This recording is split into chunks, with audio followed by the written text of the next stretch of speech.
Next है हमारा जनसंख्या वृद्धि यानी कि पॉपुलेशन ग्रोथ। ठीक है, जनसंख्या वृद्धि क्या होती है? किसी स्थान पर रहने वाले लोगों की संख्या में किसी निश्चित समय में होने वाला परिवर्तन जनसंख्या वृद्धि कहलाता है। ठीक है, किसी स्थान पर रहने वाले लोगों की संख्या में होने वाला परिवर्तन, ठीक है, जनसंख्या वृद्धि कहलाता है। ठीक, समझ में आ गया होगा आपको। तो इस ये होता है, इसको कहते हैं जनसंख्या वृद्धि। ठीक है, फिर आया इसमें एक वर्ड आया है निरपेक्ष वृद्धि या जनसंख्या की कुल वृद्धि। ठीक है, निरपेक्ष वृद्धि को कैसे ज्ञात करते हैं? निरपेक्ष वृद्धि को ज्ञात करने के लिए हमें वर्तमान की जो जनगणना वर्ष है उसकी कुल जनसंख्या में से विगत की जनगणना वर्ष की कुल जनसंख्या को घटा करके हम निरपेक्ष वृद्धि ज्ञात कर सकते हैं। जैसे कि 2011 की हमारी जनगणना है 121 करोड़। ठीक है, 121.01 करोड़। इसमें से हम विगत वर्ष की जो जनगणना है वह हम घटा देंगे तो 102.7, तो इसमें से आ जाएगा 18.3। ठीक है, तो यह निरपेक्ष वृद्धि आ गई हमारी। ये निरपेक्ष वृद्धि को हम जनसंख्या का प्रतिशत मूल्य ज्ञात करना। ठीक है, ये तो निरपेक्ष वृद्धि हमने निकाल ली। अब आता है जनसंख्या का प्रतिशत मूल्य ज्ञात करना। प्रतिशत मूल्य कैसे ज्ञात करते हैं कि जो हमारी निरपेक्ष वृद्धि आई है, ठीक है, निरपेक्ष वृद्धि आई है उसमें जो विगत वर्ष की जो जनगणना है, वह जनगणना की जो जनसंख्या है वह उसका भाग दे देते हैं और उसको 100 से गुणा कर देते हैं। ठीक है, जैसे कि हमारी निरपेक्ष वृद्धि अभी आई है 18.03। ठीक है, और विगत वर्ष की जो जनसंख्या है यानी कि विगत जो वर्तमान 2011 चल रहा है, इससे पहले की साल की जो जनसंख्या है 2001 के अनुसार 102.7 करोड़, इसका इसमें भाग देते हैं और 100 से गुणा कर देते हैं तो हमारी जो जनसंख्या का प्रतिशत मूल्य आ जाएगा। ठीक है, तो ये हमारी जनसंख्या का प्रतिशत मूल्य आ गया 17.81। ठीक है, ये 17.81 है वह वार्षिक न होकर के मतलब दशकीय वृद्धि दर है। ठीक है, वार्षिक हमें ज्ञात करने के लिए क्या करते हैं, इसमें 10 का भाग दे देते हैं क्योंकि जनगणना होती है वो 10 वर्ष के बाद में होती है, ना कि 1 साल के बाद में। ठीक है, तो ये दशकीय वृद्धि दर आ गई 17.81। तो इसको वार्षिक वृद्धि दर ज्ञात करने के लिए हम क्या करेंगे, इसमें 10 का भाग दे देंगे। ठीक है, 17.81 में 10 का भाग दे देते हैं तो 1.78 यानी कि 1.78% आ गई। ठीक है, ये जो 1.78% आई है यह वार्षिक वृद्धि दर आ गई है। ठीक है, इस प्रकार से हम इसको ज्ञात कर सकते हैं। अब आते हैं जनसंख्या वृद्धि की प्रवृत्तियां। ठीक है, जनसंख्या वृद्धि भारत में विश्व के अंदर कैसे कैसे हुई और किस प्रकार से हुई। जैसे कि हमें मालूम होता है कि मानव का जो पृथ्वी पर विकास है वह लगभग 10 लाख वर्ष पूर्व हुआ है। ठीक है, मानव की जनसंख्या वृद्धि की प्रवृत्तियों को हम लगभग 4 भागों में बांट सकते हैं। एक को प्रागैतिहासिक काल, प्राचीन काल, मध्यकाल और आधुनिक काल। ठीक है, प्रागैतिहासिक काल वो काल था जिसमें मानव ने भोजन संग्रह और आखेट करना शुरू कर दिया था। ठीक है, इसके अंदर यह मतलब बहुत ही प्राचीन काल से भी पहले का काल है। प्राचीन काल ये लगभग 6000 वर्ष पूर्व का काल माना जाता है। इसमें मानव ने कृषि व पशुपालन की शुरुआत कर दी थी। ठीक है, और मध्यकाल में लगभग 700 से 1650 ईस्वी पूर्व का जो काल है वह मध्यकाल कहलाता है। ठीक है, इस मध्यकाल के अंदर विश्व की जनसंख्या थी वह लगभग 55 करोड़ हो गई थी।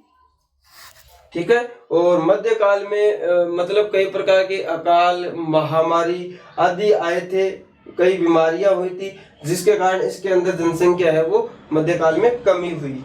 ठीक है, फिर आता है आधुनिक काल। 17वीं शताब्दी के मध्य से लेकर वर्तमान तक के काल को हम आधुनिक काल में रखते हैं। आधुनिक काल में भी जनसंख्या की वृद्धि है वो कभी बढ़ी और कभी घटी। ठीक है, ये हमारा हो गया जनसंख्या वृद्धि की प्रवृत्ति। हम 4 भागों में बांट सकते हैं, प्रागैतिहासिक काल, प्राचीन काल, मध्यकाल और आधुनिक काल। ठीक है। अब विश्व के अंदर जनसंख्या वृद्धि क्यों हुई, इसके क्या कारण रहे, तो हमारा नेक्स्ट टॉपिक है जनसंख्या वृद्धि के कारण। ठीक है। पहला है हमारा मृत्यु दर में गिरावट। जैसे जैसे कि टाइम चला गया, बीतता गया, वैसे वैसे तक विज्ञान का विकास होता गया, जिसके कारण लोगों की मृत्यु में गिरावट आई। ठीक है। जिससे जनसंख्या में वृद्धि होने लगी। और इसमें क्या हुआ कि जैसे तकनीकी का विकास हो गया तो महामारी, अकाल वगैरह भी कम हो गए, जिससे कि मृत्यु दर में गिरावट आई। दूसरा है खाद्य पदार्थों की निश्चित आपूर्ति। विश्व के अंदर सभी जगह खेती का कार्य प्रारंभ हो गया, तकनीकी की सहायता से खेती की जाने लगी, अनेक प्रकार के नवीन औजारों का उपयोग किया जाने लगा, जिससे कि पूरे विश्व के अंदर खाद्य पदार्थों की आपूर्ति है वह निश्चित की गई। और लोगों की मृत्यु दर, जिससे कि लोगों का खान पान बढ़िया हुआ, जिसके कारण लोग बीमार कम हुए और मृत्यु दर में गिरावट आई। ठीक है। तीसरा है औद्योगिक विकास।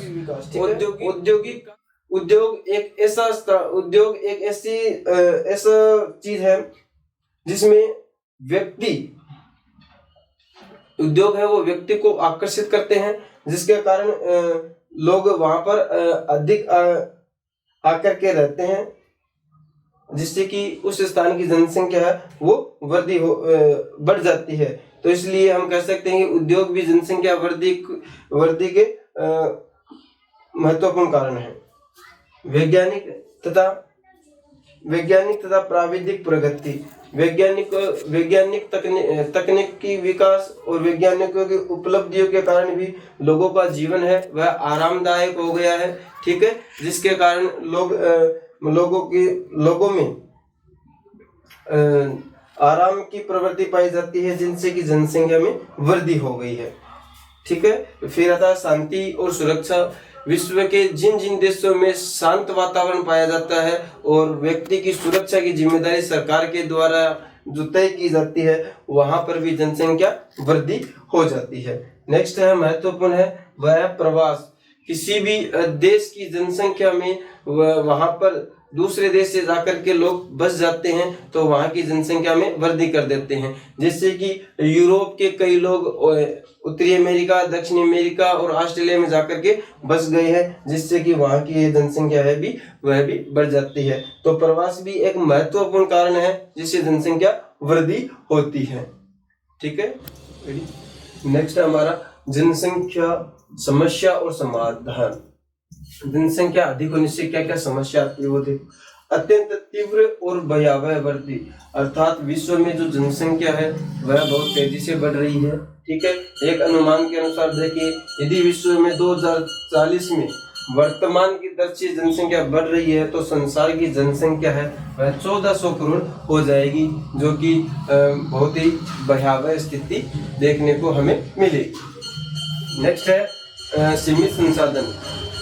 पर्यावरण के अंदर या भौतिक हमारी पृथ्वी पर संसाधन है वह सीमित मात्रा में है। ठीक है। लेकिन जो जनसंख्या है वह धीरे धीरे बहुत ही तेजी से बढ़ रही है। इसलिए हमें जनसंख्या पर कंट्रोल करके ही संसाधनों का बचा सकते हैं, क्योंकि हमारे पास संसाधन बढ़ते तो है नहीं, सीमित मात्रा में ही संसाधन है हमारे पास, इसलिए उनका उपयोग है वह सीमित मात्रा में ही हमें करना चाहिए। वितरण संकेंद्रित। विश्व में पृथ्वी का 70% भाग ऐसा है जहां पर जनसंख्या निवास नहीं करती है। केवल पृथ्वी के 1/3 भाग पर ही पूरे विश्व की 90% जनसंख्या निवास करती है। ठीक है। बिना बसे भूभागों में निराशा, अर्थात विश्व में कई ऐसे स्थान, विश्व में पूरे पृथ्वी पर ऐसा स्थान है जिसकी कि 70% पृथ्वी पर 70% भाग है, वहां पर जनसंख्या नहीं रहती है। ठीक है। तो वहां पर भी हमें जनसंख्या को जनसंख्या को बसावट के लिए प्रयास करना चाहिए। प्राकृतिक और मानवीय प्रतिबंध, ठीक है, ये हमारी समस्या प्राकृतिक और मानवीय प्रतिबंध। प्रकृति है वह मानव है, वह प्रकृति के साथ खिलवाड़ करता है। तो प्रकृति हमें कई अपॉर्चुनिटी देती है जिससे मानव अपना विकास कर सकता है, लेकिन कई प्राकृतिक और मानव के बीच भी कई प्रतिबंध पाए जाते हैं।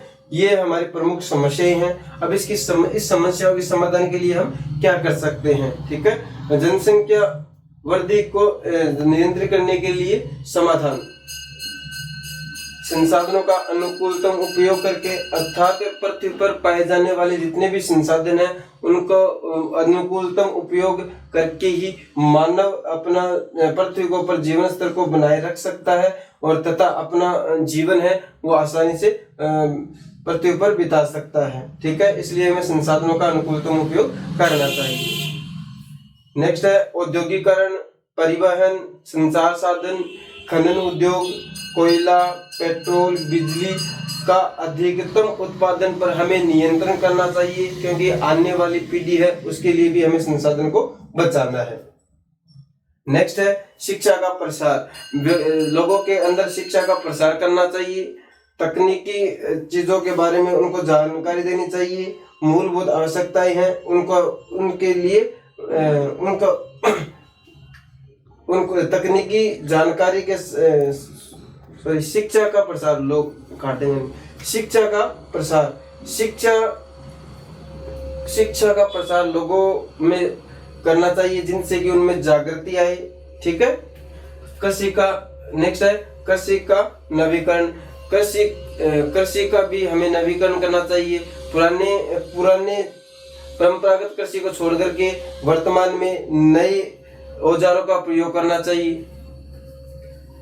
नेक्स्ट है सागरीय संसाधनों का उपयोग, अर्थात पृथ्वी पर सीमित मात्रा में संसाधन है, इसलिए उस भविष्य में हमें सागरीय संसाधनों का उपयोग भी करना चाहिए। जनसंख्या का अल्प बसे क्षेत्रों में प्रवास, अर्थात जहां विश्व में पृथ्वी पर एक तिहाई स्थल पर 90% जनसंख्या निवास करती है और पृथ्वी का लगभग 70% भाग है वह मतलब निवास योग्य नहीं है। तो वहां पर भी व्यक्तियों को